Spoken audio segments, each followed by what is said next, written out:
Assalamualaikum warahmatullahi wabarakatuh. Perkenalkan saya Yuliana, Ketua Pengabdi Program Pengembangan Nagari Binaan Universitas Negeri Padang tahun kedua dengan anggota Kurnia Ilahi Manfi, Sukma Yudhistira dan adik Kurnia Fiza.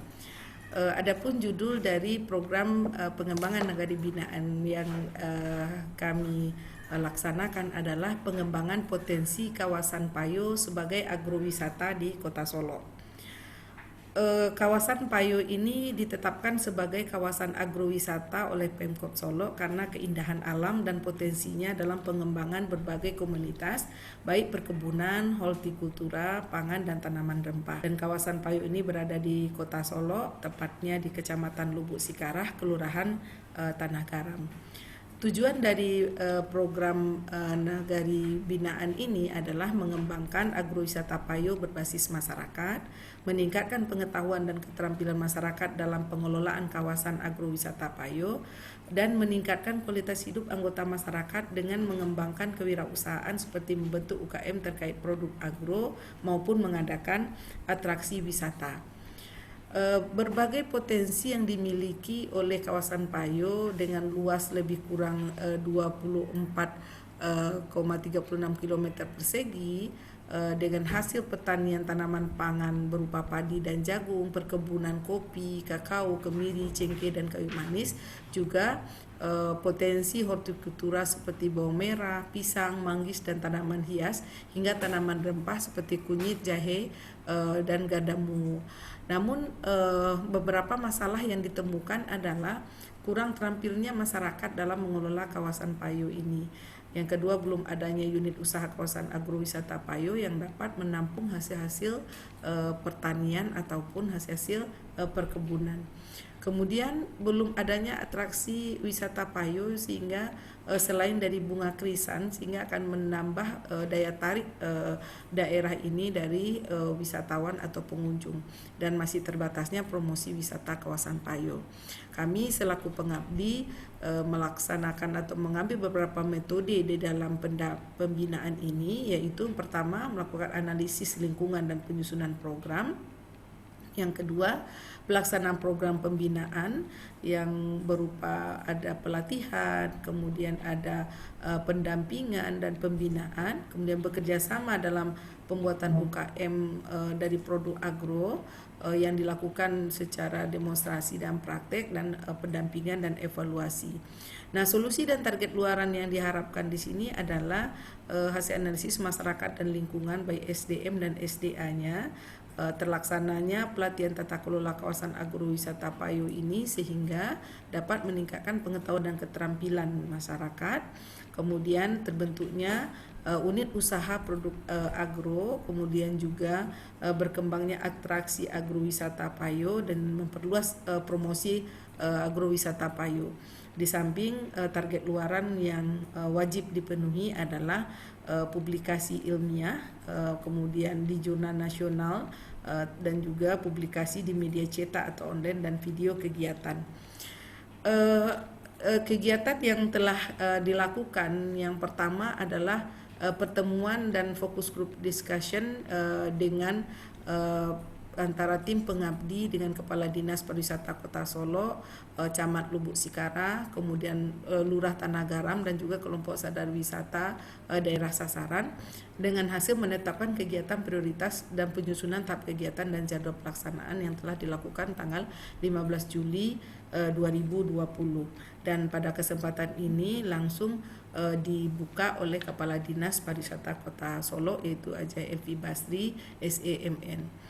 Kemudian kegiatan kedua yaitu pada tanggal 12 Agustus 2020 dilaksanakan pelatihan tata kelola kawasan agrowisata Payo, dan di sini juga dihadiri oleh Kepala Dinas Pariwisata Kota Solo, Lurah, Pokdawis, dan masyarakat Payo yang berjumlah lebih kurang 40 orang.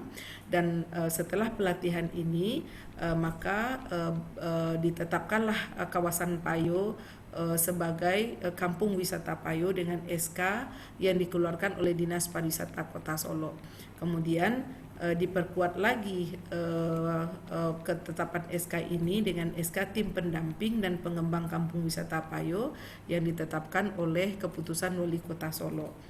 Nah, kemudian berikutnya adalah kegiatan bimbingan teknis yang kita lakukan persiapan dari yang didanai oleh Kementerian Pariwisata. Diberi kesempatan kepada pengelola Kampung Wisata Payo untuk mengikuti BIMTEK. Nah, pada tanggal 25 Agustus 2020 dari 59 pengelola, kami akan memilih 25 orang akan menghadiri atau mengikuti BIMTEK tentang pengelolaan Kampung Wisata Payo yang diadakan di Grand Ina Hotel Padang. Dan tanggal 27 Agustus 2020 pelaksanaan BIMTEK bagi pengelola yang dibuka acara ini secara resmi oleh Kepala Dinas Pariwisata Provinsi Sumatera Barat dan dihadiri oleh perwakilan dari Kementerian Pariwisata dan Ekonomi Kreatif. Nah, kemudian setelah BIMTEK dilaksanakan, dilanjutkan dengan kegiatan pendampingan bagi pengelola Kampung Wisata Payo terkait dengan unit-unit usaha kuliner, atraksi wisata, promosi dan pengelolaan transportasi yang dihadiri oleh para pengelola Kampung Wisata Payo yang sudah di-SK-kan tersebut. Kegiatan dilaksanakan di Balai Pertemuan Batu Patah pada tanggal 11 September 2020. Nah, selanjutnya pelaksanaan kegiatan yaitu program pendampingan produk kuliner Payo oleh tim pengabdi dengan narasumber menghadirkan Bapak Heru Pramudia SST M4. Beliau adalah dosen kuliner di Fakultas Pariwisata dan Perhotelan, dan dalam kesempatan ini diproduksi beberapa produk khas seperti keripik pisang, kemudian crispy pisang, dendeng pisang, serondeng ubi, dan juga masyarakat yang sudah terbiasa mengolah gulai batang pisang. Nah, berikut ini adalah bentuk kemasan atau tampilan dari produk yang dihasilkan pada pelatihan tersebut yang sampai saat ini diproduksi dan dijual oleh masyarakat. Nah, kemudian tanggal 2 Oktober 2020 di kawasan Payo, di Kampung Wisata Payo, termasuk salah satu daerah yang dikunjungi oleh tim penilai wisata peduli award atau WPA yang diketuai oleh Kepala Dinas Provinsi, Kepala Dinas Pariwisata Provinsi, dan disambut oleh tim atraksi Kampung Wisata Payo dengan tari piring. Nah, kemudian yang sudah juga dihasilkan sebagai luaran dari kegiatan ini adalah publikasi di surat kabar Go Sumbar yang bertema lagi tim pengabdi BPWNP lakukan program pengembangan nagari binaan di kawasan agrowisata Payo Solo. Kemudian juga sudah menghasilkan video pengabdian pengembangan potensi kawasan Payo sebagai agrowisata di Kota Solo. Dan saat ini juga sudah dilakukan submit artikel di International Journal Culinary, Fashion, Beauty dan Tourism yang ketiga di Fakultas Pariwisata dan Perhotelan yang akan dilakukan konferensi itu pada tanggal 4 sampai 5 November 2020. Nah, adapun kegiatan pengabdian lanjutan adalah pendampingan promosi Kampung Wisata Payo, pendampingan UKM yang sudah terbentuk, pendampingan ojek Payo, dan menyelesaikan laporan akhir. Demikianlah laporan kemajuan yang bisa kami sampaikan. Terima kasih. Assalamualaikum warahmatullahi wabarakatuh.